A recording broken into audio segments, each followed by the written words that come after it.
Og áfram höldum með föstudagsþáttinn.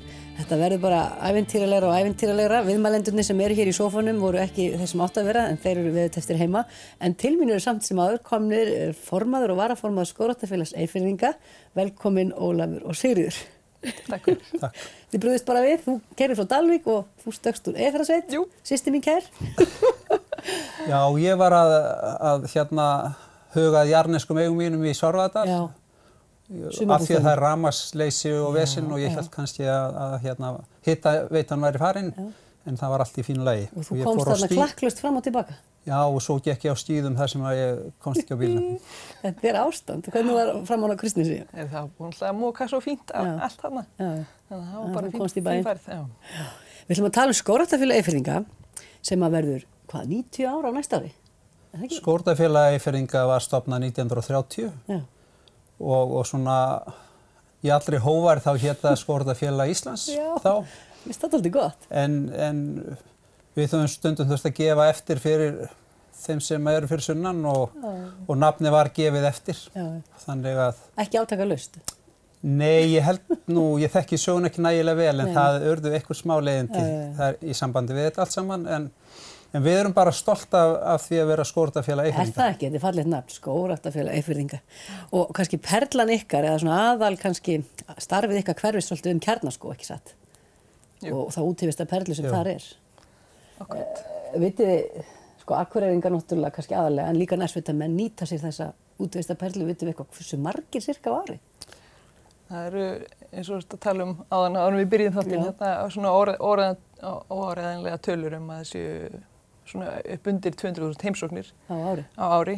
Og þetta er náttúrulega mjög fjölbreyttur hópur, allt frá því að vera skíðagöngufólk á vitturna og hjólreiðamenn og svo líka bara fólk sem er að viðra sig og hundinn og svo að leika sér og grilla og blakið ekki síst, strandblakið.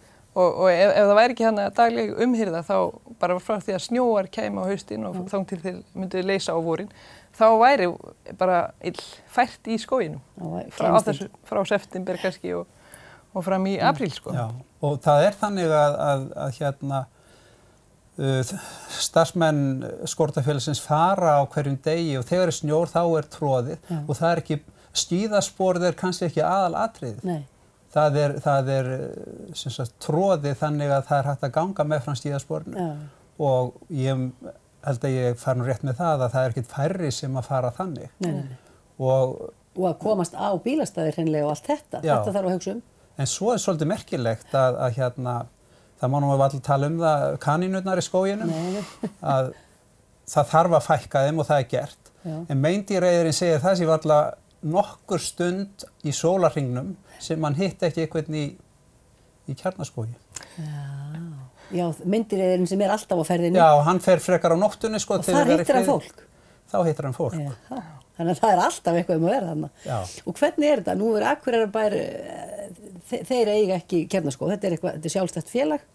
Jú, við gáum sem Skógræktarfélag Eyfirðinga gaf Akureyrarbær Kjarnaskóg með skilyrðum og þau skilyrði voru að þetta ætti að vera útivistarsvæði fyrir Akureyringa og það skildi vera þannig. Og það átti nú að meta eignina, sem sagt, hvers virði hún var, það var aldrei gert. Nei. En Skógræktarfélagið er búið að sjá Kjarnaskóg. Við erum að klára núna 20 ára samning sem hafði verið endurnýjaður fyrir 20 árum. Og er hann að renna út núna? Hann rennur út áramóti núna. Og er setið núna sveitt við að semja næsta? Já. Er það þar sem er eitthvað pínu erfitt eða hvað? Það er ekkert alltaf mikið í kassanum, sko, hjá Akureyrarbæ. Nei, ég skil. Hver er lausnin á því? Hvernig getum við bútið meiri peninga þar? Eða þarf bara vera frekari við það? Hvernig?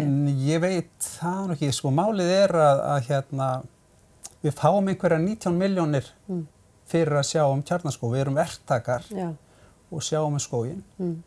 Við erum búin að rekna það út að til þess að geta gert þetta almennilega, þá þurfum við 52 milljónir. Við erum bara búin að fara nákvæmlega ofan í allan reksturinn. Því að framundan þá er gríðarlega mikil grisjun. Og ef við grisjum ekki, þá eyðilegst skógurinn. Það bara ósköp einfalt.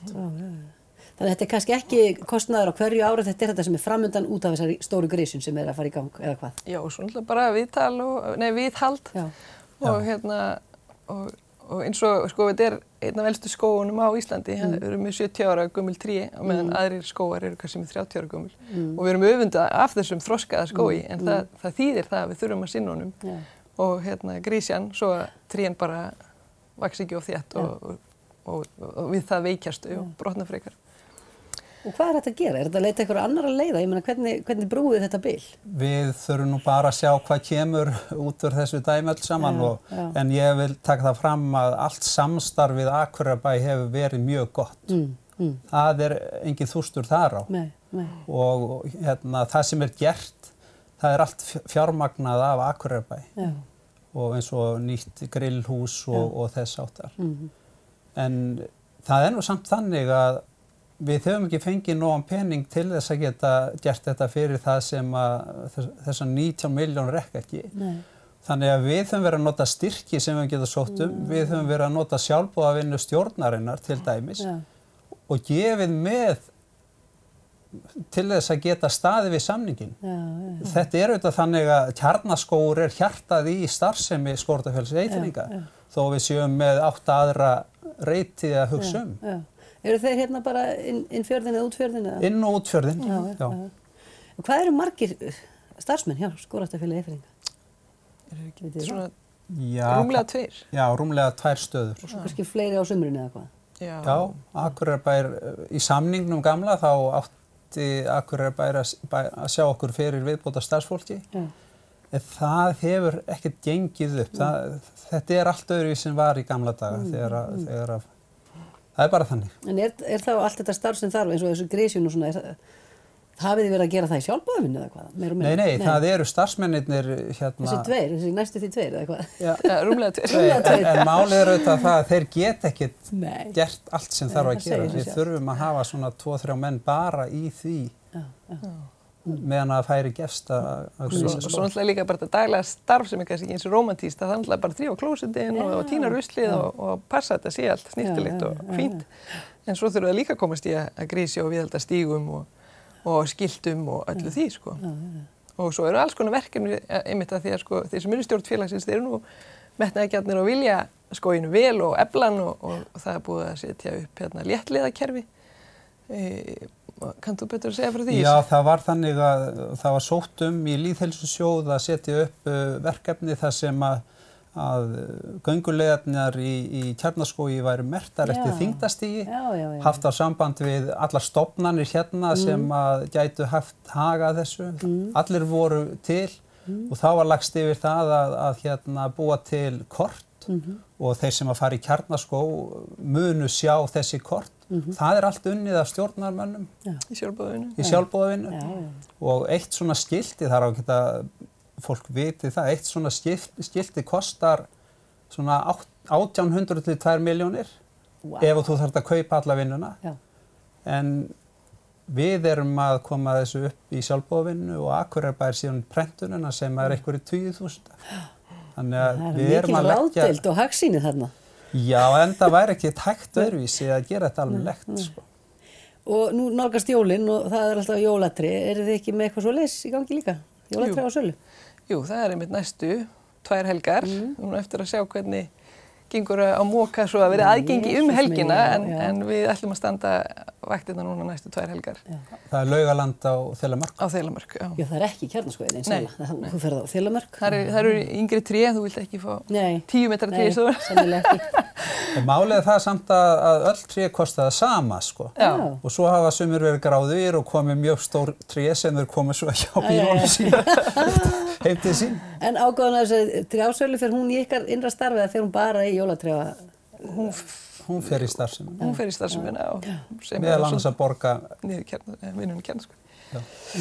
Og við þurfum bara að tala Kjarnaskóg, þetta frábær útivistarperla og takk fyrir að koma og segja frá þessu og gangi ykkur vel í þessum samningaviðræðum. Já, og ég kannski má bara bæta við að kannski einmitt í þessu samningaviðræðum þá erum við svolítið vör við það bara að það vanti bara, við þurfum að fræða fólk starf okkar. Hvað þetta Skógræktarfélag Eyfirðinga. Þetta verður ekki til að sjálfu sem það sem í Kjarnaskógi. Nei, nákvæmlega. fólk bara hafa það í huga næst þegar það röltir með hundin sinn þarna eða fer á skíðum. Já. Hverjir standa á baki. Takk kærlega fyrir að koma og segja frá þessu, Sigga og Ólafur. Takk fyrir komuna. Takk fyrir. Takk sem leiðis.